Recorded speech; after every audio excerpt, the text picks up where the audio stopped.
Hello, yes it's me, Hollie back with an instant match reaction because we have just won again to go 5 points clear at the top of the table against Palace 2-1. If you're new to the channel, please remember to like, share, comment and subscribe so you never miss a video.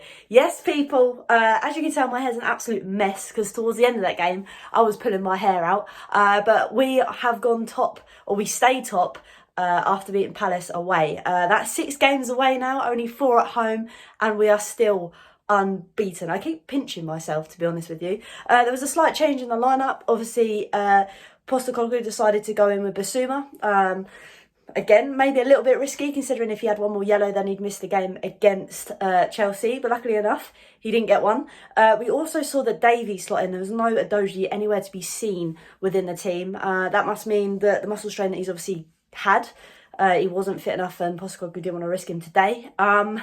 The first half, I don't want to be that telltale commentator and say it was a game of 2 halves, but it really was. I think we found it very difficult to break down Palace. They were well organised at the back especially, and I felt at times if it wasn't for Mickey van der Ven, Roadrunner, Daddy Longlegs, we could have kind of been a bit under the cosh, but we managed to scathe past the first half, and in the second half we saw some changes. Now I thought Richarlison played really well at times and then played really bad at times. Davies again, I think he's forgotten that he's a defender because at times he was losing his man all over the gaff. So it was no surprise that Davies did come off at half time and we saw Emerson come on. From there we kind of stepped up a gear.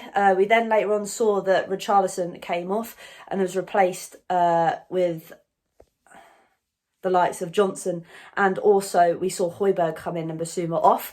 There were great changes again. I couldn't fault Postecoglou's changes, and actually they were quite early as well. And then we managed to get the breakthrough again from that man, that magician, Madders. He managed to, it looked like a cross, but it pinged off Ward. And then we managed to go and get the second goal, which, my word, was majestic, to say the least. It was a lovely switch of play. The name goes from me now, as you can tell I'm knackered. It falls to Madders, pings it to Johnson, Johnson cuts it back and it finds Sonny. It was a well worked goal. It was sensational, some people will say. That will say that Sonny is up to 8 goals this season. It's absolute madness. And then things got a little bit hairy. Throughout the whole bloody game, there was kebabbing all over the gaff. It took the ref, I think it was to about the 90th minute till he remembered that he had cards in his pocket. I think it's one of the worst ref games in terms of decisions and fouls. There was just all over the game. I think the one in the first half on the knee on Mickey van der Ven was just disgusting. We obviously see that it got a bit nervy towards the end because Ayew, the guy that should have been booked in the first 15-20 minutes, manages to score a goal. But it took VAR 900 years to decide whether it was a goal or not. I really don't get this handball rule, and I know we have this discussion every bloody week. But to me, yes, it does roll from his chest, but then it looks like he uses his arm to kind of direct it in the way he wants it to go. So again, baffles me. And it was at 2-1, and then from there it was a little bit hairy, but we've managed to step away with 3 points. Again, I still want to iterate the fact that I'm loving this roller coaster. May it continue.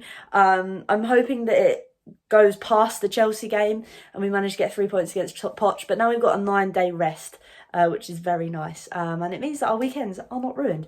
So let me know your thoughts in the comment section, and Hollie's Hotspurs Live will be back Monday. I'll be joined by 3 guests. It feels strange that we haven't had a proper Hollie's Hotspurs in a while, but we will be back Monday. Make sure you tune in for that one at 7 PM, and until next time, come on you Spurs.